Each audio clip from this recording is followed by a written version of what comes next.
tell us your guest reader. Sophie. Big girl voice. I want to hear it big. Sophie. And who is Sophie? Sisters. Okay, good. You went for a tag team today. So excited. And you have a white shirt. The Bake Shop Ghost. Hello. Good morning, Charles Elementary. Today's birthdays are Drew Herman and Samuel Jansen, sorry. Today's compost helpers are, today's Friday, right? Okay. Today's compost helpers are Miss Monroe's class, and student lunch duty is Mr. Brandon's class. If you guys could be down there from 11:45 to 12 o'clock, that would be great. And one more extra special birthday is Miss Turner's birthday. Woohoo! Woohoo! Yay! Everybody's here. Okay. So. Why? Okay. Bye. Thanks, and have a great day.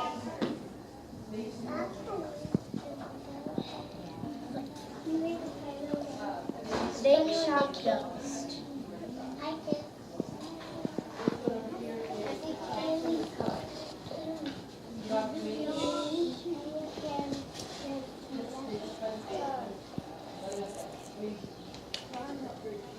Miss Coralie Merriweather ran the best bake shop in these parts, maybe even in the whole state.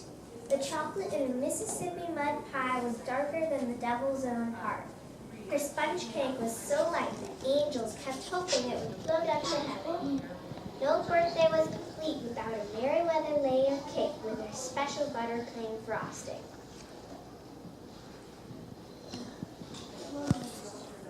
You really know.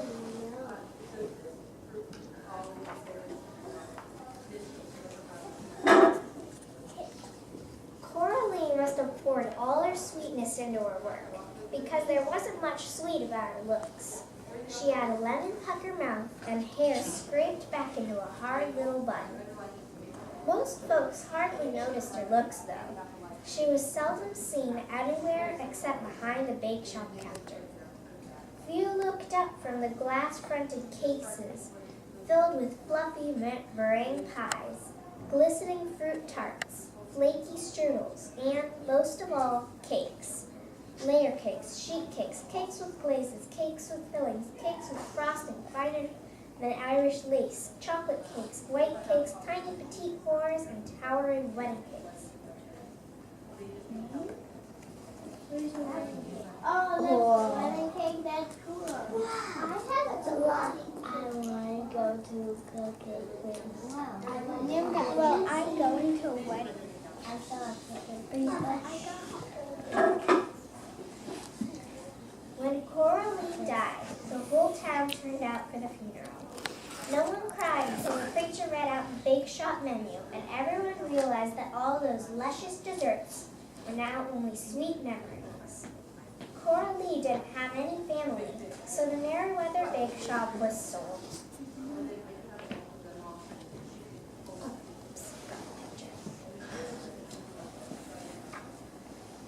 Did she really die? Again, to fire. Katie.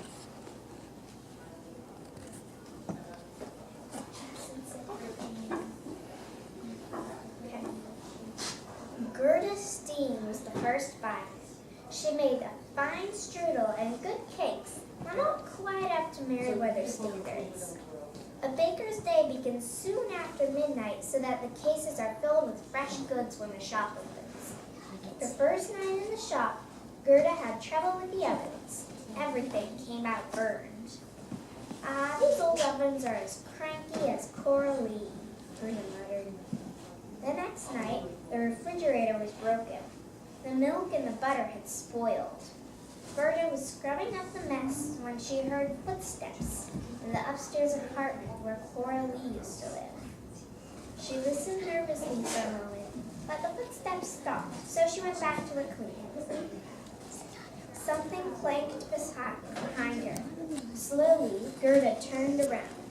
A misty figure with hair pulled back in a hard little bun glared at Gerda, then shrieked, "Get out of my kitchen!" Gerda got out. The for sale sign was back in the window that afternoon. Coralie Merriweather is haunting the place, she told everyone. I just need to know that you sent it.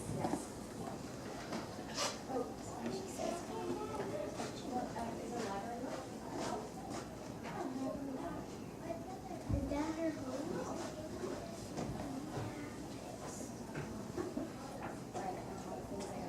Federico Spinelli bought the shop next.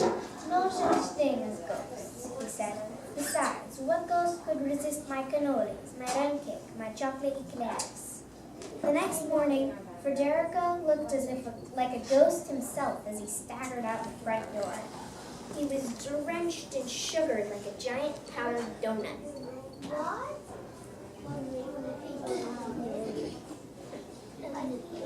Sophie Christophe thought the shop was perfect for creating her cakes topped with marzipan decorations. Fruits, flowers, and small animals molded out of the dyed almond paste were her claim to fame. At sunrise, Sophie burst out the door, splattered with egg yolk and shells. 3 pink marzipan pigs and a bunch of marzipan grapes came flying out right behind her. After that, the Merriweather Bake Shop stood empty. The M and the B of the gold leaf lettering in the windows flaked off. The shelves grew gray with dust. Years passed. This is the Federico, and over here is Sophie.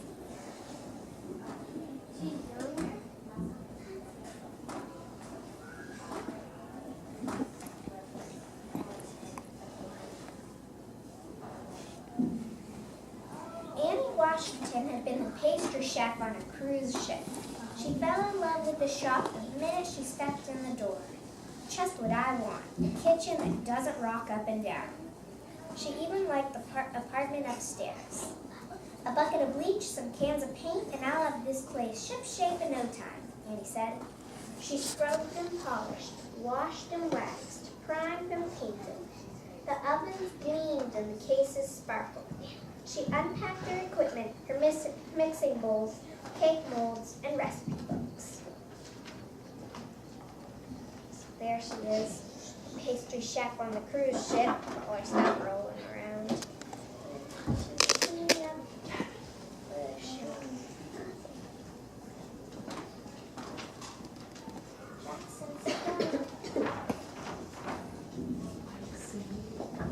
That night, Annie hummed as she assembled the ingredients for a batch of puff pastry.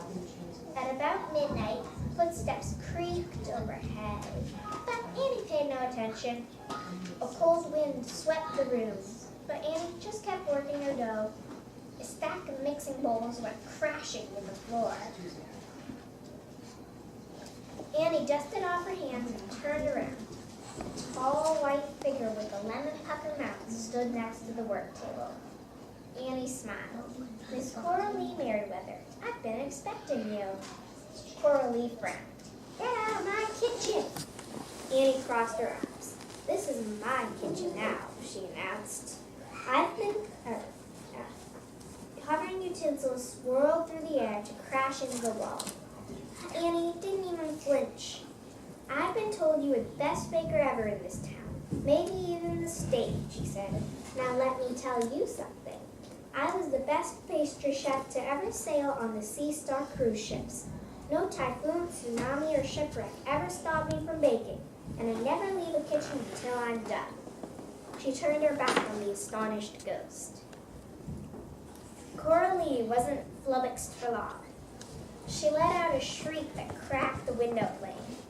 Annie kept on rolling out her dough. Coralie rose up through the counter into the middle of the puff pastry, making the most horrible face. Annie slapped a slab of butter on top of the pastry and folded it up, ghost and all. She's talking to the ghost.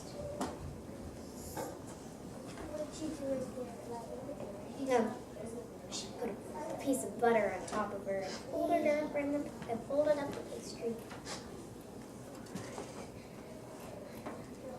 Coralie began breaking eggs a dozen at a time. Grim-faced, Annie scrubbed them all up. The battle went on all night, neither baker giving an inch, fighting their ingredients.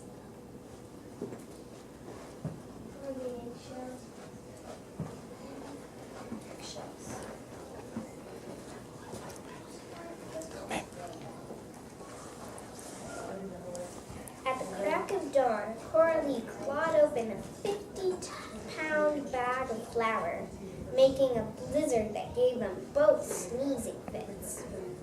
Enough, Annie cried. What do you want? What can I do so you will let me work in peace? Coralie stared through the swirling flour and made a tight little smile. Make me a cake, she said. Make me a cake so rich and so sweet, it will fill me up and bring tears to my eyes. A cake like what I might have baked, but that no one ever made for me. Then you'll leave me to my work? No more pranks? Asked Annie. The kitchen will be yours, Coralie agreed. Piece of cake, Annie said. At the stroke of midnight, Coralie appeared in the kitchen. For the first time in years, the shop was I forgot the picture.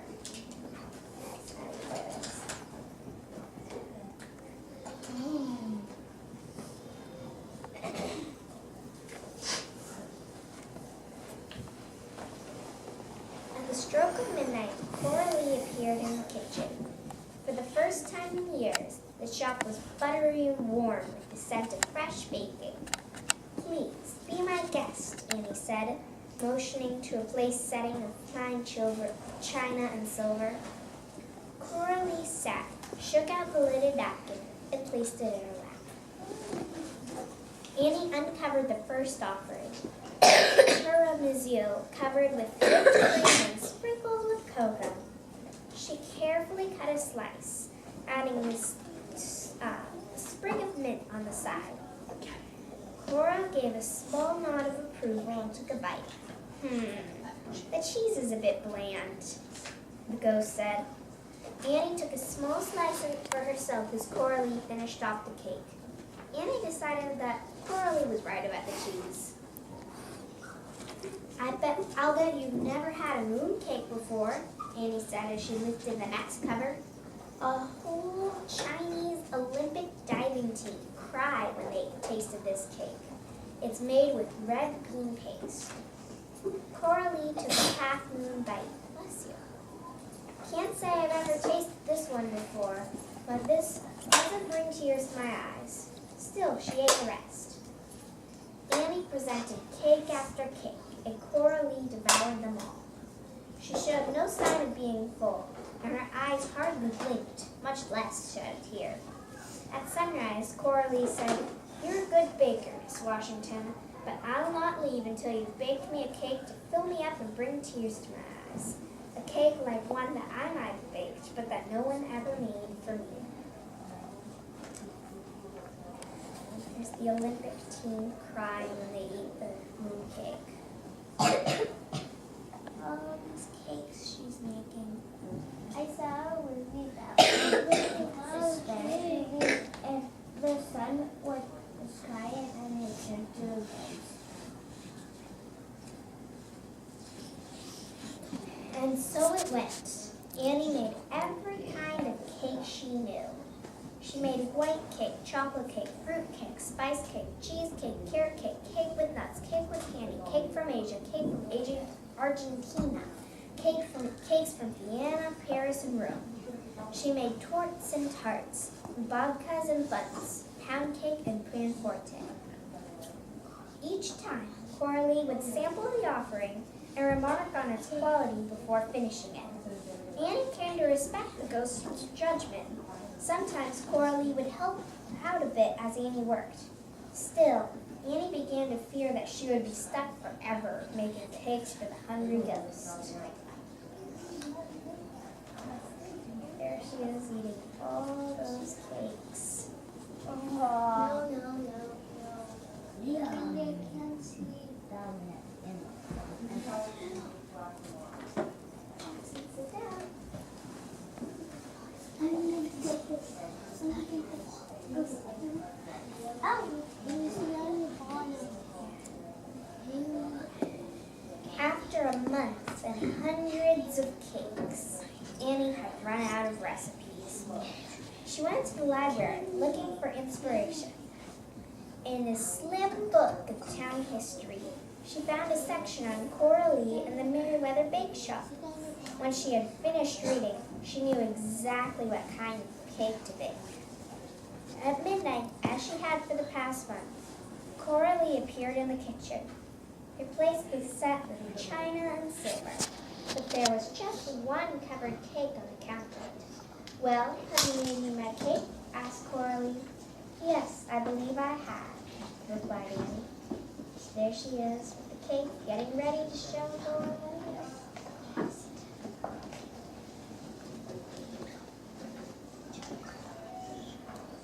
She lifted up the cover and tilted the cake toward the ghost. Across the top, in piped icing, it read, "Happy birthday, Coralie." The ghost looked up at Annie, her eyes brimming. "How did you know?" "I found out that today is your 100th birthday and that you grew up in an orphan," said Annie. "Besides, whoever makes cake for the baker?" With her finest knife, Annie cut a slice of the chocolate layer cake with buttercream frosting and served it up to Coralie. There's the big birthday cake. What? What is 100? Look at the man. That is 100. And she's a weird man.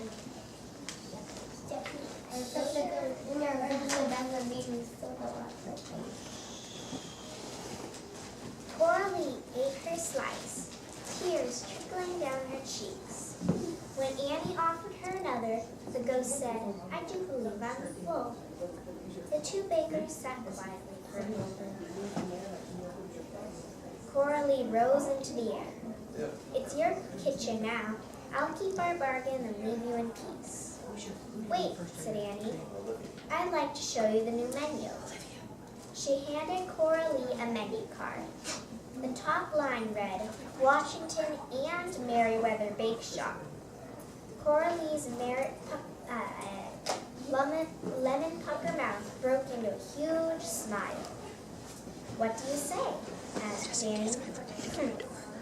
Said Coralie. "Since I'm the older partner, it should be Merriweather or Washington."